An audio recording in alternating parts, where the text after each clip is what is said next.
శ్రీ విజేత ఇన్స్టిట్యూట్ భీమవరం. మరి మన భీమవరం శ్రీ విజేత ఇన్స్టిట్యూట్ యొక్క ప్రత్యేకత, అది ఆదివారం అయినా, వర్షాలైనా, అధిక ఎండలైనా, ఇదిగో ఇప్పుడు జరగబోయేటువంటి ఎలక్షన్స్ అయినా సరే సెలవులు ఇవ్వకుండా విద్యార్థిని నిరంతరం కాంపిటేటివ్ పోటీ పరీక్షలు ఉంచడమే లక్ష్యంగా భీమవరం శ్రీ విజేత ఇన్స్టిట్యూట్ అనేది ముందుకు నడవడం జరుగుతుంది. సో దానిలో భాగంగా ఇవాళ దేశవ్యాప్తంగా అందరూ ఎలక్షన్లో నిమగ్నమైనప్పటికీ మా శ్రీ విజేత విద్యార్థులందరూ కూడా కాంపిటేటివ్లో నిమగ్నమై ఉండి ఎలక్షన్ కూడా తిలకించాలనే ఉద్దేశంతో ఇవాళ క్లాసులు పెడుతూ వాళ్ళకి మధ్య మధ్యలో ఎలక్షన్ రిజల్ట్ గురించి కూడా చెప్తూ ఇవాళ క్లాస్ అనేది నిర్వహించడం జరుగుతుంది. మరి ఇవాళ science and technology point of వ్యూలో సో జీవ వైవిధ్య ప్రణాళికలు లక్ష్యాలను సాధించేటువంటి దిశగా సాగాలంటే కొన్ని సంస్థల గురించి, కొన్ని సమావేశాల గురించి మనం ప్రస్తావించాలనుకున్నాం.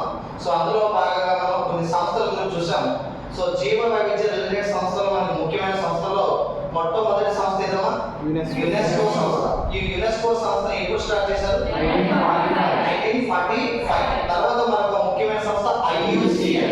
IUCN ఎప్పుడు స్టార్ట్ చేశారు? 1948 లో స్టార్ట్ చేశారు. సో తర్వాత మనకు ముఖ్యమైన సంస్థ CI కన్జర్వేషన్ ఇంటర్నేషనల్. దీన్ని ఎప్పుడు స్టార్ట్ చేశారు? 1997 లో స్టార్ట్ చేశారు. సో తర్వాత మనకు ముఖ్యమైన సంస్థ WWF. దీన్ని ఎప్పుడు స్టార్ట్ చేశారు? 1961.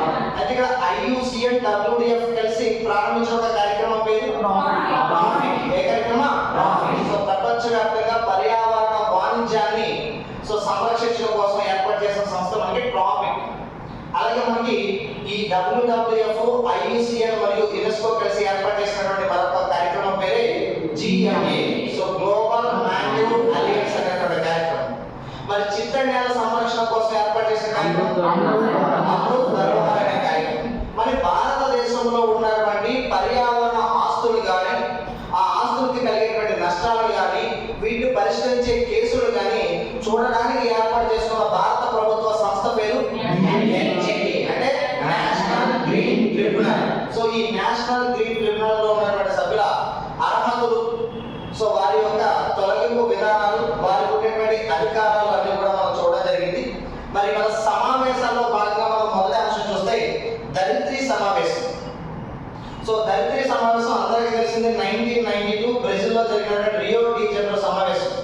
అయితే అది జీవ వైవిధ్యానికి సంబంధించి అత్యంత ప్రాధాన్యత సంతరించుకున్న సమావేశం ఏది అంటే 1992 ధరిత్రి సమావేశం. అది కాకుండా ఇప్పటి వరకు మొత్తం ధరిత్రి సమావేశాలు ఎన్ని జరిగాయి? 5. మొత్తం ధరిత్రి సమావేశాలు మనకి 5 జరిగాయి. సో 5 ధరిత్రి సమావేశాలు మొట్టమొదటి ఎప్పుడు జరిగిందంటే 1972. ఎక్కడ జరిగింది? స్వీడన్ దేశంలో. ఎక్కడ జరిగింది? స్వీడన్. సో స్వీడన్ లో స్టాక్హోమ్ ప్రాంతంలో జరిగింది ఫస్ట్ ధరిత్రి సమ్మిట్. అయితే దానికి అంత ప్రాధాన్యత లేదు. అత్యధిక ప్రాధాన్యత సంతరించుకున్నటువంటి ధరిత్రి సమావేశం ఏలో జరిగిందంటే 1992. ఏ దేశంలో జరిగింది? ఏ ప్లేస్ లో జరిగింది? రియో డి జనీరో ప్రాంతంలో జరిగింది. అయితే ఈ బ్రెజిల్లో జరిగినటువంటి ఈ సమావేశంలో ఎంతమంది సభ్యులు ప్రారంభంలో పాల్గొన్నారంటే 154 మంది పాల్గొన్నారు. సో తర్వాత ఎన్ని దేశాలు ఇందులో సంతకం చేయడం జరిగింది? సో 1996 నాటి ఇందులో 170 దేశాలు సంతకాలు చేయడం జరిగింది. అందులో మన భారతదేశం సంతకం చేయబడిన సంవత్సరం ఏది? 1994. సో 1994 లో భారతదేశంలో సంతకం చేయడం జరిగింది. ఈ యొక్క 1992 బ్రెజిల్లో జరిగిన రియో డి జనీరో సమావేశంలో మనకి ప్రాధాన్యత కలిగిన అంశాలు మెయిన్గా 2. సో ప్రపంచ దేశాలన్నీ కూడా ఫస్ట్ మనం జీవ వైవిధ్యాన్ని సంరక్షించి ఆ జీవ వైవిధ్య సంరక్షణ ఫలితాలను అందరూ సమానంగా పంచుకుందాం అనే నిర్ణయం తీసుకోవడము.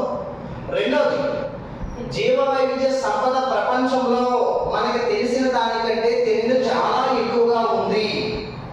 సో కాబట్టి ఇంకా తెలుసుకోవాల్సిన చాలా ఉందని చెప్పి ఈ సమావేశంలో తీర్మానించడం జరిగింది. అదే సమావేశంలో విల్సన్ అనేటువంటి శాస్త్రవేత్త ఏమని అంచనా వేశారంటే ప్రపంచంలో జీవ వైవిధ్యం 10 నుంచి 50 మిలియన్ల వరకు ఉండొచ్చు. అందులో మనం గుర్తించింది అంటే 1.5 మిలియన్స్ మాత్రమే. అది మొత్తం జీవ వైవిధ్య సంపదలో జస్ట్ 2% మాత్రమే మనం గుర్తించాం.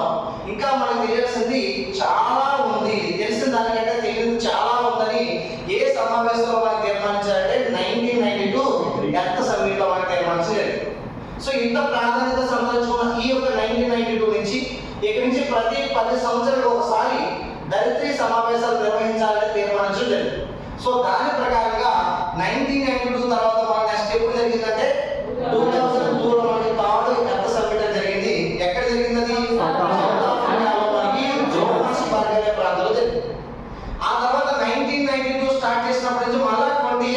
Ten to